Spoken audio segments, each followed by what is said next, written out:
todos sean uno, como tú, oh Padre, en mí y yo en ti, que también ellos sean uno en nosotros, para que el mundo crea que tú me enviaste, un Señor, una fe. Hola a todos. Hoy nos metemos de lleno en una de las preguntas más profundas y, la verdad, más fascinantes de toda la fe cristiana. Es un debate sobre la identidad misma de Dios. ¿Es un ser único y solitario o es, en su misma esencia, una eterna comunión de amor? Como vamos a ver, la respuesta lo cambia absolutamente todo. Bueno, empezamos fuerte. Esta frase, que puede sonar tremendamente chocante, es una de las creencias centrales de algunos grupos modernos conocidos como de la unicidad o solo Jesús. La ponemos aquí, al principio, para que se entienda que el debate teológico que empezó hace casi 2 milenios sigue muy vivo hoy en día. Y aquí está el meollo de la cuestión. Todos los cristianos, sin excepción, creemos que hay un solo Dios.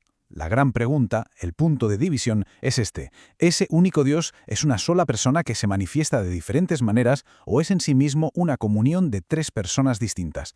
Esta es la pregunta que vamos a intentar desentrañar. Para entenderlo bien, vamos a seguir este camino. Primero, veremos los orígenes de esta idea. Después, nos iremos a la Biblia para ver qué dice. Luego, cómo respondió la Iglesia primitiva. Veremos cómo resurgió esta idea en tiempos modernos y, lo más importante, terminaremos explicando por qué este debate no es una simpleza teológica, sino algo crucial para la fe. Venga, pues vamos a meternos en harina. Y es que lo primero que hay que entender es que esta idea, que a muchos les puede sonar a algo muy moderno, en realidad tiene unas raíces antiquísimas.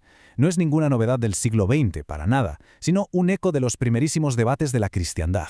Para eso, tenemos que viajar en el tiempo, hasta el siglo III. Allí nos encontramos a personajes como Noeto y sobre todo a Sabelio. A ellos les preocupaba mucho proteger la idea de que Dios es uno solo, y para defenderla propusieron una solución que parecía sencilla. El Padre, el Hijo y el Espíritu Santo son, en realidad, la misma y única persona. La intención podía parecer buena, pero la Iglesia desde el principio vio aquí un problema enorme y lo calificó de herejía. El concepto clave aquí, el nombre técnico, es modalismo. La idea es muy fácil de entender, en realidad. Es como si Dios fuera un actor que usa diferentes máscaras o modos. En el Antiguo Testamento se pone la máscara del Padre, luego en los Evangelios se pone la del Hijo, y tras Pentecostés la del Espíritu Santo. Pero detrás de todas esas máscaras siempre está la misma y única persona. Claro, si esto es así, y este es el punto crucial, entonces la frase «el Padre envió al Hijo» pierde todo su sentido. No puede haber un envío real. No hay una relación eterna de amor entre 2 personas. Simplemente, el Padre se convierte a sí mismo en el Hijo. Y esto, como podemos imaginar, cambia por completo quién es Jesús y su relación con el Padre. Muy bien, ahora vamos a lo importante, a lo que dice la Biblia, que es donde se libra de verdad esta batalla teológica. Porque tanto los trinitarios como los unicitarios dicen que su postura se basa en las Escrituras. Entonces, ¿qué nos dicen realmente los textos? Vamos a verlo. Aquí vemos las 2 posturas, cara a cara. Por un lado, la visión de la unicidad, un Dios solitario que, digamos, interpreta diferentes papeles. Y por otro, la visión trinitaria, un solo Dios que es en sí mismo una comunidad eterna de 3 personas distintas, pero que comparten la misma esencia divina. La diferencia, como se ve, es abismal. Lo curioso es que, incluso en el Antiguo Testamento, ya encontramos pistas de una pluralidad en Dios. Cuando Dios dice «hagamos al hombre a nuestra imagen», ese plural «nuestra» ¿a quién se refiere? O la historia de Abraham e Isaac, que prefigura a un padre dispuesto a entregar a su hijo único. O en el libro de los Proverbios, donde la sabiduría aparece como una persona que estaba junto a Dios en la creación. Son como sombras o ecos de una verdad que se iba a revelar por completo más tarde. Pero si hay una escena que es un verdadero quebradero de cabeza para el modalismo, es esta. El bautismo de Jesús. Es que es una foto perfecta de la Trinidad en acción. Tenemos a las 3 personas divinas actuando a la vez, en el mismo momento, pero haciendo cosas distintas. El Hijo está en el agua, la voz del Padre se oye desde el cielo y el Espíritu baja como una paloma. No son modos sucesivos en el tiempo, son 3 agentes distintos en el mismo escenario y al mismo tiempo. Fijaos, es que el propio Jesús usa un argumento que es casi de tipo legal. Para que un testimonio fuera válido, la ley judía exigía 2 testigos distintos. Y Jesús dice, yo soy uno y el Padre que me envió es otro. Si fuera la misma persona, solo habría un testigo y según la ley que él mismo está citando, el testimonio no valdría. Él establece una distinción clarísima. Y esta oración de Jesús es sencillamente demoledora para la idea de la unicidad. Jesús le está pidiendo al Padre que le devuelva la gloria que Él, el Hijo, tenía contigo, al lado tuyo, antes de que el mundo existiera. Esto apunta de forma directa a una preexistencia y a una relación entre dos personas divinas desde toda la eternidad.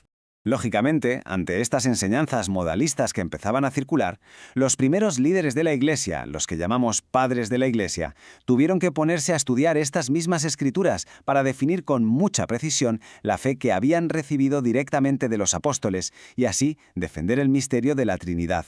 Y es que esta defensa fue muy consistente a lo largo de los siglos. Ya San Ignacio, que fue discípulo del apóstol Juan, hablaba de la preexistencia del Hijo junto al Padre. Luego San Ireneo usó una imagen preciosa, diciendo que el Hijo y el Espíritu son como las dos manos con las que el Padre crea el mundo. Y siglos más tarde, San Agustín nos daría la reflexión más profunda. La Trinidad es una dinámica de amor. El Padre es el que ama, el Hijo es el amado, y el Espíritu es el amor que los une.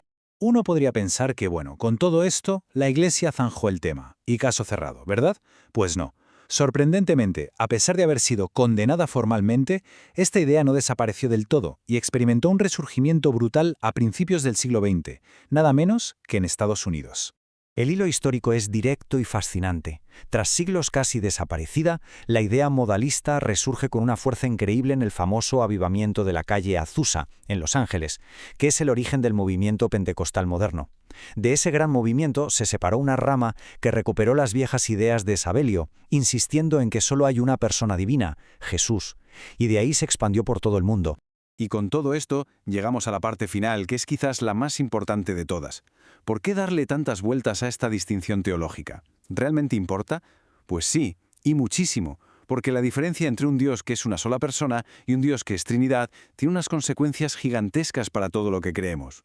Aquí está la diferencia fundamental, el corazón de todo. Un Dios que es una sola persona, un monarca solitario, puede, por supuesto, crear el amor. Puede mandar que nos amemos, pero no es amor en su esencia eterna. Porque para que haya amor se necesita alguien que ama, alguien que es amado y el amor que los une. Un Dios trinitario, en cambio, no necesita crearnos para amar. El amor, la relación, la comunión son su propia naturaleza desde la eternidad. De hecho, el Catecismo de la Iglesia Católica, en el párrafo 234, lo dice con una claridad total. Afirma que el misterio de la Santísima Trinidad es el misterio central de la fe y de la vida cristiana. Ojo, no dice que sea un detalle secundario o para teólogos, dice que es el misterio central, la fuente de la que brotan todos los demás misterios de la fe. Es la luz que lo ilumina todo. Y terminamos con esta pregunta, para que nos dé que pensar. Si el Dios en el que creemos es en sí mismo una comunidad eterna de amor, ¿qué significa eso para nosotros, que hemos sido creados a su imagen y semejanza? Pues significa que no fuimos creados para estar solos, sino para la comunión. Significa que el amor no es solo un mandamiento que hay que cumplir, sino que es un reflejo de la vida misma de Dios. Y esa verdad, desde luego, lo cambia todo.